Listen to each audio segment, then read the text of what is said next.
chrétiens, lorsqu'on monte ici, se perdent. Maintenant, quand on vient dans le Coran, demandez à tout musulman, insistez dessus. Myriam a été enceinte comment? Vous allez voir la magie là-bas. On vous dit que, le Coran dit, nous avons envoyé Djibril sur la forme d'un homme parfait. Donc, pour que Myriam tombe enceinte, il faut que Djibril devienne un homme. Très beau, parfait. Mais Djibril, selon le Coran, c'est un esprit. Maintenant, dans le Coran, l'esprit peut devenir un homme. Et l'homme là enceinte la femme. Donc, Issa, c'est la semence de Djibril. Logiquement parlant. Ceux qui aiment la logique là. Voilà. Maintenant, lorsque tu remarques dans Luc, tu vas remarquer une chose. Tu remarques que Gabriel parle au père de Zacharie. Zacharie, dont le père de Jean-Baptiste. Gabriel sait que la femme de Zacharie est stérile. Elle ne peut pas concevoir. Maintenant, celui-là lui dit qu'elle va devenir enceinte. Est-ce que c'est la première fois? Non. Sarah aussi était stérile.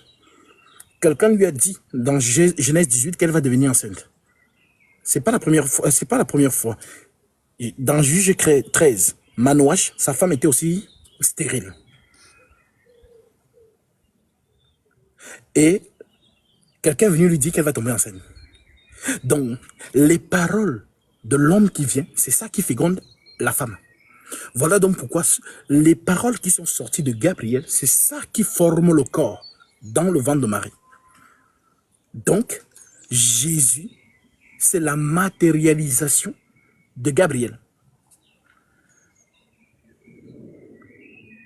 Ça, c'est le niveau supérieur. Même ceux qui se disent chrétiens ne connaissent pas ça. Donc, si vous allez donc dans la logique point pour point du Coran, vous allez voir ce que je vous dis. Voilà pourquoi quand j'ai posé cette question à Haroun, vous avez vu comment il a bégayé? Parce qu'ils savent. Si Djibril, c'est un esprit, parle en tant qu'esprit, je vais écouter et puis je vais tomber enceinte. Mais pourquoi tu es obligé de te transformer pour devenir un homme pour que je tombe enceinte? Les gens qui pensent que peut-être j'invente, je vais lire ça. Le Coran.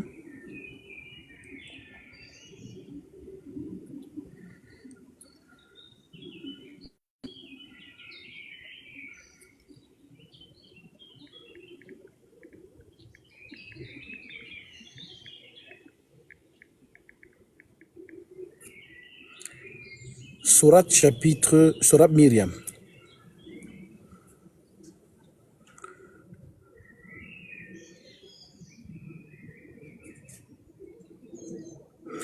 Sourate Myriam, chapitre 19, verset 17. Elle mit entre elle et eux un voile. Nous lui envoyâmes notre esprit. C'est comme ça que le Dieu du Coran parle. Il parle toujours au pluriel. Nous.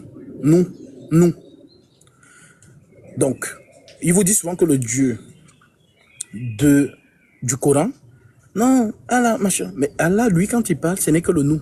Le nous. Elle mettez good life, hein. Good life, mais si vous pouvez écrivez pour sécuriser le life. Elle mit entre elle et eux un voile. Nous lui envoyâmes, donc on a envoyé, nous lui envoyâmes notre esprit. Gabriel, qui se présenta à elle sous la forme d'un homme parfait. Maintenant, ce que Myriam va dire, nous intéresse. Qu'est-ce qu'elle dit? Je prends le verset suivant, le verset 18.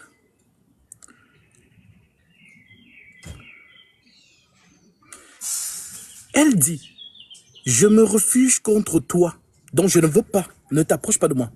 Je me refuge contre toi auprès du tout miséricordieux. Si tu es pieux, ne m'approche pas. Si vraiment tu es un saint, ne viens pas à côté de moi. Chris TikTok, tu es toujours en train de dire Esaïe combien, mais envoie ta demande. Je ne sais pas de quoi tu parles. Envoie ta demande et tu demandes l'écriture que tu veux. Ou alors écris, fais un long commentaire pour que je lise et savoir ce que tu veux comme verset. Esaïe combien, je ne sais pas si c'est pas ce que tu veux dire. Elle dit, je me refuge contre toi auprès du tout miséricordieux. Si tu es pieux, ne m'approche pas. Si tu es pieux, ne m'approche pas. Maintenant, verset 19.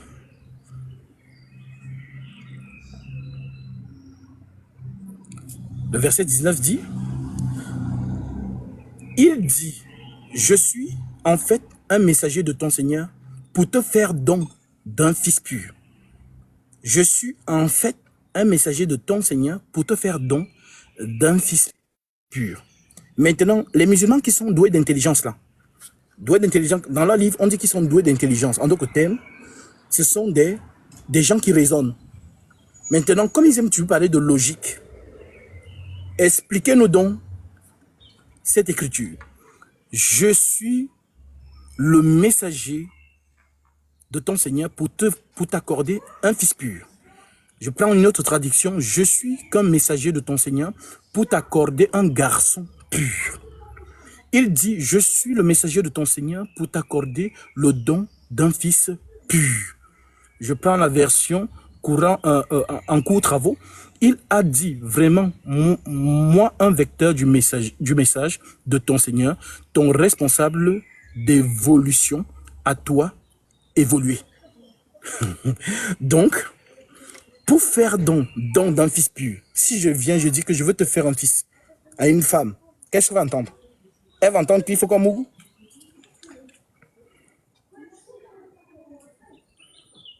Je suis venu, on m'a envoyé. On m'a envoyé pour que tu sois enceinte. Donc, la logique veut que... On parle de logique, non? Ils ont parlé de logique. Donc, la logique veut que il y a une semence qui entre dans la femme et qui la féconde. Puisque Gabriel, on dit que c'est un esprit. Nous lui envoyons notre esprit. Voilà. Maintenant, on dit que l'esprit là doit donc devenir un homme parfait. Tout ça, ce sont des imitations. Vous savez d'où ça vient? L'homme parfait, c'est Gabriel. Ils ont volé ça dans la Bible. Je vous lis l'écriture. Voilà, beaucoup de chrétiens découvrent les choses. Je vous prends Daniel. Daniel, Daniel chapitre 9.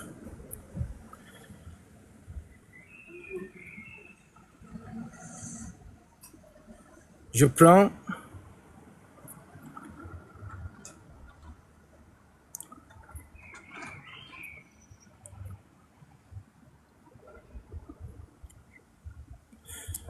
on dit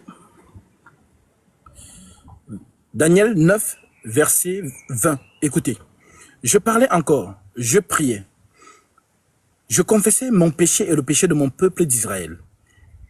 Et je présentais mes supplications à l'Éternel mon Dieu en faveur de la sainte montagne de mon Dieu. Je parlais encore dans ma prière quand l'homme Gabriel, que j'avais vu précédemment dans une vision, s'approcha de moi d'un vol rapide.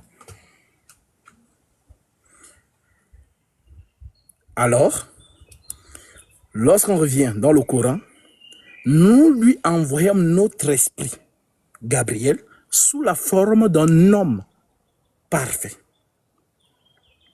Donc, c'est un débat que je lance à tous les musulmans.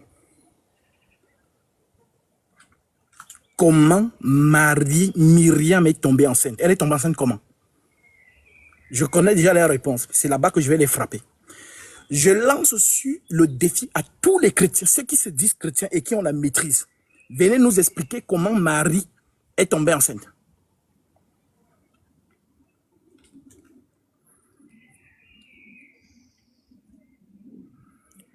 Le musulman va te répondre comment?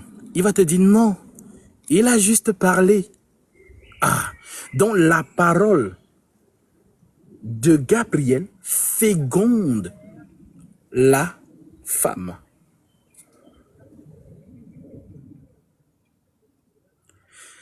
Maintenant, dans la Bible, ils vont aussi te dire que, mais Marie est tombée enceinte. C'est écrit qu'elle est tombée enceinte. Oui, mais comment? C'est toujours Gabriel qui parle. Et les paroles de Gabriel, Marie tombe enceinte. En d'autres termes, si les paroles de Gabriel fécondent la femme, alors sachez que la personne qui est venue là, c'est lui le Saint-Esprit. Voilà donc pourquoi on dit, il est né du Saint-Esprit. Voilà donc pourquoi les musulmans disent que Gabriel, c'est lui le Saint-Esprit. Demandez-leur, ils vont te dire que le Saint-Esprit, c'est lui Gabriel. Dans la Bible, on dit que Jésus est né du Saint-Esprit. Voilà donc pourquoi l'Esprit là ne l'a jamais quitté. A toujours été à côté de lui. Voilà pourquoi quand Hérode veut tuer l'enfant, l'Esprit dit à Joseph de partir avec l'enfant en Égypte. Et c'est cet esprit que les mages ont vu. Où est le roi des Juifs qui vient de naître? Car nous avons vu son étoile. Et c'est cette étoile dont Jésus parle. Dans Apocalypse 22, 16. Moi, Jésus, j'ai envoyé mon ange, l'étoile, pour vous attester ces choses dans les églises. Je suis le régent de David, l'étoile brillante du matin. En d'autres termes, pour ceux qui ne le savent pas, c'est une information. Gabriel, c'est lui l'esprit de Jésus. Donc, Jésus dans l'esprit, c'est lui Gabriel. Et Gabriel, c'est lui qui devient homme. Voilà donc pourquoi l'enfant et l'étoile doivent devenir un. D'où le fait que lorsqu'on sort dans l'enfant de l'eau, l'étoile descend. Et j'ai vu les cieux ouverts et l'esprit descend sur lui comme une colombe. Voilà pourquoi il est donc issu du Saint-Esprit. Ne crains point de prendre Marie, ton épouse. L'enfant qu'elle a conçu vient du Saint-Esprit. Je vais lire ça.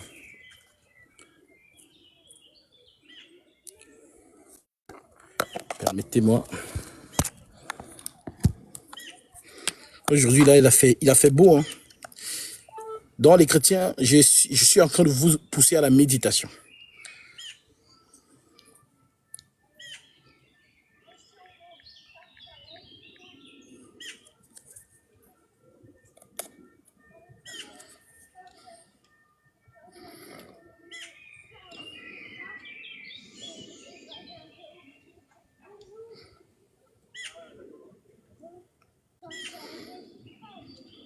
Nous sommes dans Matthieu 1,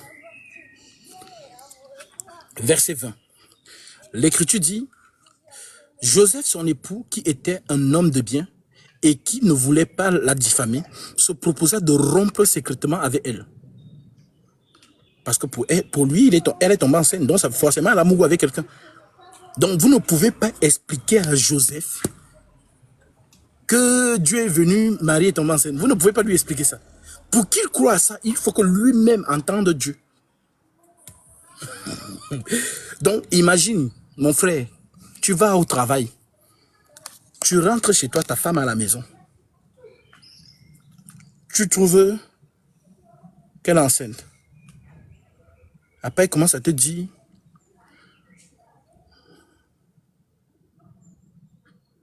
c'est le Saint-Esprit. Et si que Joseph n'était pas un Ivoirien ou un Camerounais, sinon ça allait chauffer là-bas, que c'est le Saint-Esprit qui m'a enceinté. Elle dit, tu racontes quoi, madame? Non. Donc, comme lui, donc, on dit que c'était un homme de bien. Il savait que si les gens entendent qu'elle est enceinte, on va la lapider. Puisque s'il dit que non, c'est pas moi, selon la loi, on lapide. On va la lapider. Donc, il va donc se proposer secrètement que, vraiment, fuis. Je n'ai pas envie qu'on te tue, fuis vraiment. Parce que moi, je ne veux pas dire que non, c'est pas mon enfant. Non, je n'étais pas touché. Voilà, je n'étais pas touché. Depuis qu'il vient de te fiancer là, je n'ai pas encore mon goût avec toi. Voilà. Donc, pardon, fuis avant que les gens apprennent. Fuis. Alors, Joseph, son époux, qui était un homme de bien et qui ne voulait pas la diffamer, se proposa de rompre secrètement avec elle. Comme il y pensait, voici un ange du Seigneur lui apparut en songe.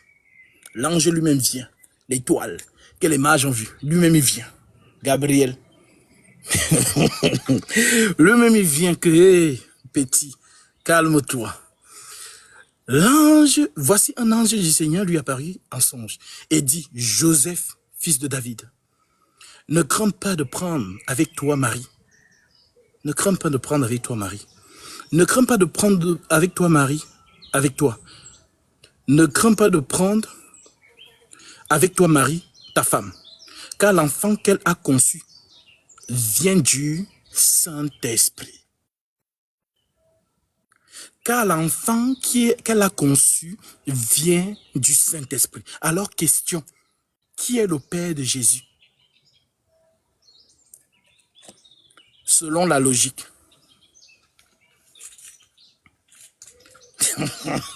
C'est le Saint-Esprit. Maintenant, on va donc chercher c'est qui le Saint-Esprit. C'est-à-dire, chrétien, vous allez découvrir que l'évangile a les niveaux, les dimensions. Vous allez comprendre votre Seigneur dans la plénitude de la révélation. Donc, le Père du corps marche avec son corps partout. Je vous montre ça. Luc, chapitre 4. Luc 4, verset 1. Jésus rempli du Saint-Esprit. Voilà. Jésus rempli du Saint-Esprit. Ici, il revient d'où? Du Jourdain. On vient de le baptiser. Donc, l'Esprit descend sur lui. Ils sont maintenant un. Ils marchent avec lui. Voilà. Jésus rempli du Saint-Esprit revint du Jourdain. Il fut conduit par l'Esprit dans le désert.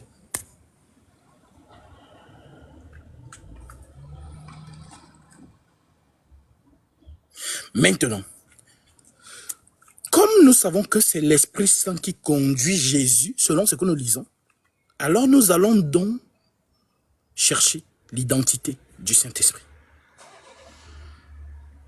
Nous rentrons d'abord dans Daniel chapitre 2. Daniel chapitre 9, au verset 20.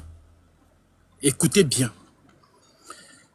Daniel 9, verset 20. L'Écriture dit, voilà pourquoi vous allez voir que quand on parle de Jésus, on ne voit que Gabriel. Dans la loi là, quand on voulait parler du Messie, c'est Gabriel qui en parlait. Donc tous les prophètes, je dis bien tous, c'était Gabriel qui parlait en eux. Maintenant, on nous dit au verset 20 de Daniel 9, on dit, Daniel dit, je priais. Donc Daniel prie quoi? Pour ceux qui ont lu cette écriture, Daniel prie pour le pardon des péchés d'Israël. Maintenant, quand il arrive au verset 20, il dit quoi? Il dit, je parlais encore, je priais, je confessais mon péché et le péché de mon peuple d'Israël. Et je présentais mes supplications à l'Éternel, mon Dieu, en faveur de la sainte montagne de mon Dieu. Je parlais encore dans ma prière quand l'homme Gabriel, que j'avais vu précédemment dans une vision, s'approcha de moi d'un vol rapide au moment de l'offrande du soir. Il m'instruisit. Donc, Gabriel instruit qui? Le prophète Daniel. Retenez bien ça. Il m'instruisit et s'entretint avec moi. Il me dit, Daniel, je suis venu maintenant pour ouvrir ton intelligence. Et nous savons qu'il n'y a qu'un seul qui ouvre l'intelligence. C'est qui? Jésus. Luc chapitre 24, verset 45. Il a ouvert l'esprit afin qu'il comprisse les Écritures. Donc, ouvrir l'intelligence, c'est ouvrir l'esprit en fait. Donc, Daniel, c'est un prophète. Maintenant, on dit que Daniel, je suis venu maintenant pour ouvrir ton intelligence. Lorsque tu as commencé à prier, la parole est sortie et je viens pour te l'annoncer. Car tu es un bien-aimé, sois attentif à la parole et comprends la vision. Verset 24. 70 semaines ont été fixées sur ton peuple et sur la ville sainte. Chez les Juifs, 70 veut dire quoi? Allez leur demander que 70, ils vont vous dire que 70, c'est le grand pardon. C'est ça le chiffre 70. En gros, le chiffre 7, quoi. Car le 7, c'est le pardon. Simon a posé la question à Jésus. Combien de fois devrais-je pardonner mon frère? Jésus a dit quoi? Je ne te dis pas 7 fois, mais 77 fois 7 fois. En autre terme, le pardon infini. Maintenant, qui vient annoncer le pardon infini à Daniel? C'est Gabriel. Retenez bien ça. 70 semaines ont été fixées sur ton peuple et sur la ville sainte pour faire cesser les transgressions, mettre fin au péché. Mettre fin au péché. Mettre fin au péché. Mettre fin au péché. Donc Gabriel, Jésus n'est pas encore là. Hein. Il a annoncé déjà que le péché va prendre fin. Dans les 70. Car vous allez avoir le pardon que tu demandais là. Je suis venu te l'annoncer.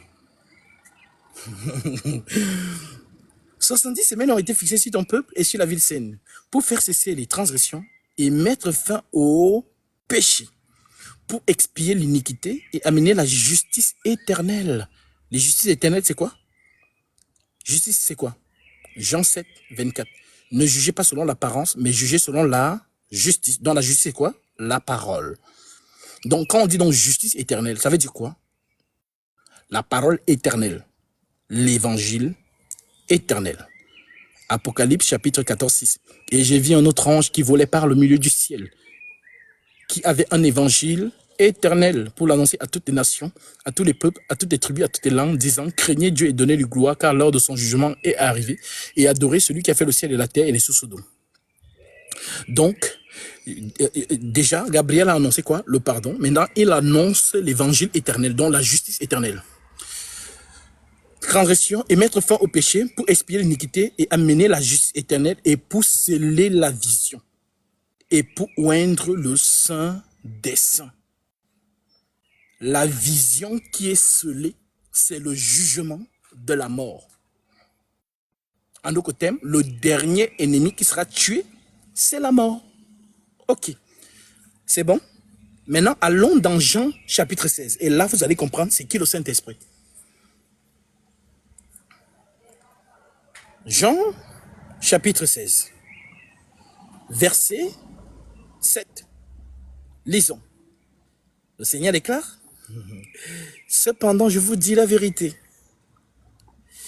Il vous est avantageux que je m'en aille, car si je ne m'en vais pas, le Consolateur ne viendra pas vers vous. » Le Consolateur, c'est qui? C'est le Saint-Esprit. « Mais si je m'en vais, je vous l'enverrai. » Je vous enverrai qui? Le Saint-Esprit. Et quand il sera venu, qui? Le Saint-Esprit, il convaincra le monde en ce qui concerne le péché. Ce que Daniel a dit ce que Gabriel a dit à Daniel, le péché. La justice, ce que Gabriel a dit à qui? À Daniel. Et le jugement, ce que Gabriel a dit à Daniel. Donc, celui qui a annoncé le pardon des péchés, avant même que Jésus lui-même ne vienne sur terre, c'était Gabriel. Maintenant, Jésus l'annonce encore qu'il viendra. Il va maintenant enseigner sur le péché, la justice et le jugement. Voilà pourquoi c'est l'ange-là qui prêche à l'église. C'est bon? Maintenant que vous avez compris ça, on vient donc, on continue. Le jugement, parce que le prince de ce monde est jugé. J'ai encore beaucoup de choses à vous dire, mais vous ne pouvez pas les supporter maintenant. Mais quand le consolateur sera venu, l'esprit de vérité, dont Jésus l'appelle comment? Esprit de vérité. C'est ce que Paul appelle à son tour ange de lumière.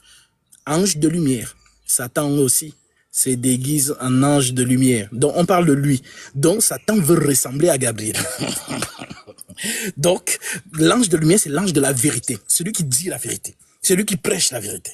Donc quand le consolateur sera venu, l'esprit de vérité, il vous conduira dans toute la vérité. Car il ne parlera pas de lui-même, mais il dira tout ce qu'il aura entendu et il vous annoncera les choses à venir. Maintenant, je vous pose la question. Qui a annoncé les choses à venir à Daniel? Gabriel. Maintenant que vous avez compris ça, nous prenons donc 1 Pierre chapitre 1 verset 10.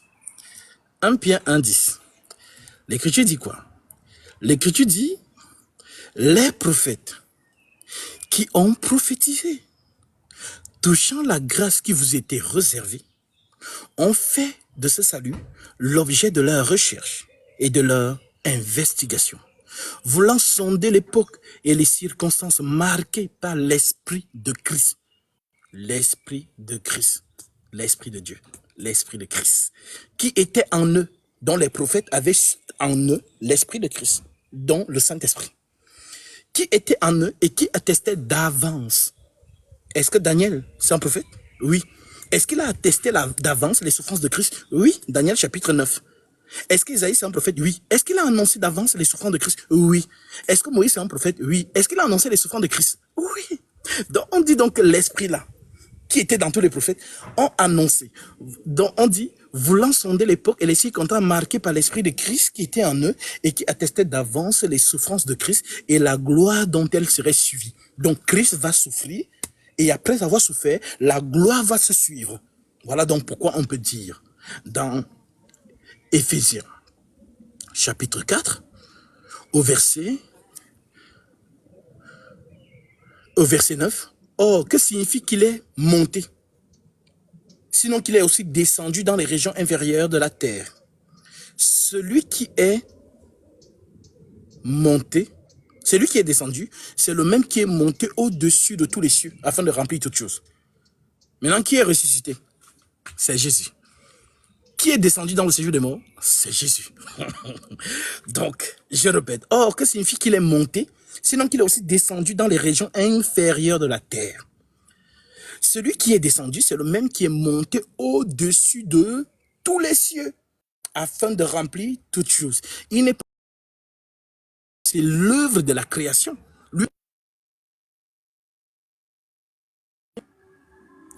Lui ne vient pas de la création. Lui, il vient c'est-à-dire de l'éternité. Voilà pourquoi on dit au-dessus des cieux. En d'autres termes, de l'éternité. Maintenant que vous avez compris ça, on vient donc donner Apocalypse chapitre 20, Apocalypse chapitre 22, verset 16, qui vous fait donc comprendre celui qui vous a été envoyé. Maintenant, il dit, moi Jésus, verset 16, j'ai envoyé mon ange pour vous attester ces choses dans les églises. Est-ce que tu es dans une église? Tu es dans une assemblée des saints? Ok. Sache donc que si tu es dans la vraie assemblée des saints, c'est l'ange là qui prêche, ce n'est pas l'homme. Voilà pourquoi ceux qui ont le discernement vont comprendre qui est en moi et qui vous parle. Ceux qui n'ont pas le discernement vont regarder un homme qui est en train de parler des Écritures. Voilà pourquoi lorsque je parle, tu sens une onction qui se dégage. Tu sens la maîtrise. Tu sens que tout prend son sens. Tu sens que les choses deviennent évidentes. Voilà, c'est ça l'effet de cet esprit-là. Voilà pourquoi l'esprit a mis le chaos, a étourdi Aaron. Vous avez vu comment Aaron a commencé à dire Ari Shivitan, Araïm Shari. Aaron était perturbé. Donc, moi, Jésus, j'ai envoyé mon ange pour vous attester ces choses dans les églises. Je suis le régiton de la postérité de David, l'étoile brillante du matin. Où est le roi des Juifs qui vient de naître? Car nous avons vu son étoile en Orient et nous sommes venus pour l'adorer. En d'autres termes, Gabriel, c'est lui Jésus. Jésus, c'est lui Gabriel.